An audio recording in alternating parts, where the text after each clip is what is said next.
La primera y la última humanidad. Introducción. Por uno de los últimos hombres. El presente libro tiene dos autores, uno contemporáneo de sus lectores, el otro habitante de una era que ellos denominarían el futuro distante. Pero el cerebro que concibe y escribe estas frases vive en la época de Einstein. En cambio yo, el verdadero inspirador de esta obra.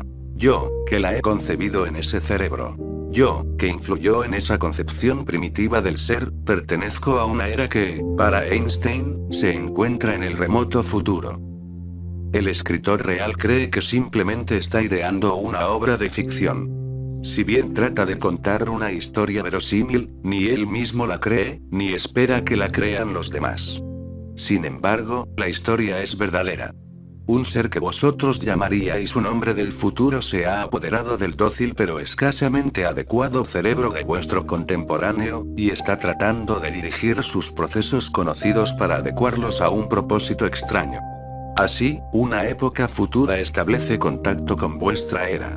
Escuchad con atención. Pues nosotros, que constituimos la última humanidad, deseamos con fervor comunicarnos con vosotros, que sois miembros de la especie de la primera humanidad.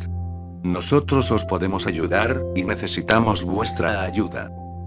Puede ser que no lo creáis.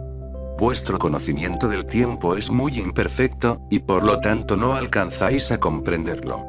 Pero no importa. No os asombre esa verdad, tan difícil para vosotros, pero tan familiar para los que pertenecemos a una era posterior. Limitaos a considerar, meramente como una ficción, la idea de que el pensamiento y la voluntad de los individuos futuros pueden inmiscuirse, de una forma rara y con dificultad, en los procesos mentales de algunos de vuestros contemporáneos. Simulad que lo creéis, y que la siguiente crónica es un mensaje auténtico de la última humanidad.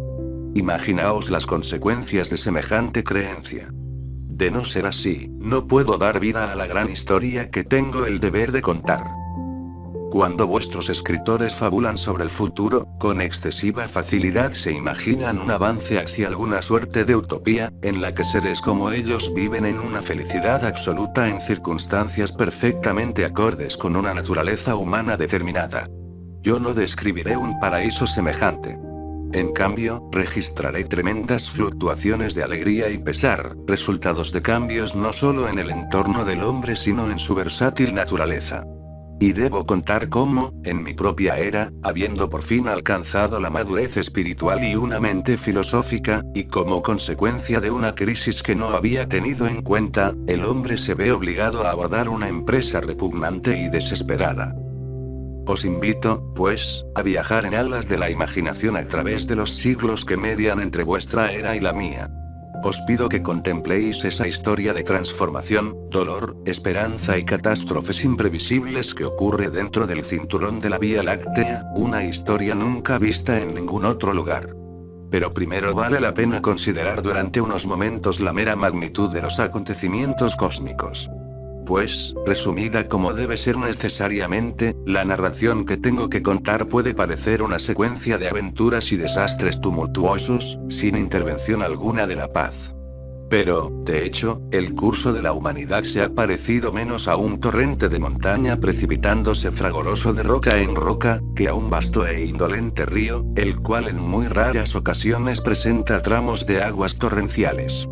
Eras de quietud, a menudo de verdadero estancamiento, saturadas de problemas monótonos y de las fatigas de incontables vidas casi idénticas, que solo se han visto alteradas por raros momentos de contingencias raciales. E incluso esos pocos acontecimientos aparentemente precipitados fueron en realidad muchas veces tediosos y lentos. Adquieren una simple ilusión de rapidez a partir del ritmo acelerado de la narración. Las profundidades recesivas del tiempo y el espacio, que las mentes primitivas conciben borrosamente, solo están al alcance de seres de naturaleza más desarrollada. Un panorama montañoso aparece ante la visión de un ser cándido casi como una imagen llana, y la oquedad estelar es un techo sembrado de puntos luminosos. Pero, en realidad, mientras que el terreno cercano se puede expandir mediante un paseo de una hora, la silueta de los picos mantiene su condición de imagen llana. Algo similar ocurre con el tiempo. Mientras que el pasado y el futuro cercanos se expanden en una profundidad creciente, las remotas inmensidades del tiempo se escorzan hasta alcanzar la más absoluta chatura. Para las mentes simples resulta casi inconcebible que toda la historia de la humanidad no sea más que un instante en la vida de las estrellas, y que los acontecimientos remotos encierren en sí mismos eras y eras. En vuestra época habéis aprendido a calcular una parte de las magnitudes del tiempo y el espacio. Pero, para comprender el tema que me incumbe en su verdadera proporción, es necesario hacer algo más que un simple cálculo. Es necesario meditar acerca de tales magnitudes, concentrar la mente en ellas, sentir la insignificancia de vuestro aquí y ahora, y del instante de la civilización que denomináis la historia. No podéis pretender imaginar esas vastas proporciones como una en 1000 millones, como hacemos nosotros, porque vuestros órganos de los sentidos, y por lo tanto vuestras percepciones, son demasiado burdos para discernir una fracción tan diminuta del campo total. Pero al menos la simple reflexión os permitirá comprender más acertadamente el significado de vuestros cálculos. Cuando los hombres de vuestra época revisan la historia de su planeta, observan no solo la extensión del tiempo sino también la sorprendente aceleración del progreso de la vida. Casi estacionaria en el período más temprano del curso de la Tierra, en vuestra época parece precipitarse. Vuestra mente, según se dice, no solo alcanza niveles más elevados que nunca con respecto a percepción, conocimiento, discernimiento, sensibilidad admirativa y fuerza de voluntad, sino que también se eleva cada vez más aceleradamente un siglo tras otro. ¿Y en lo futuro? Seguramente, pensáis, llegará un momento en el que no habrá más altas cimas que conquistar. Ese concepto es erróneo.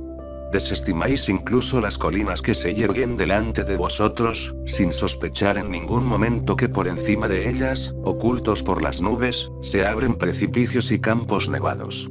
Los progresos mentales y espirituales que, en vuestra época, la humanidad del sistema solar aún tiene que intentar, son extraordinariamente más complejos, más precarios y peligrosos que los que ya se han logrado.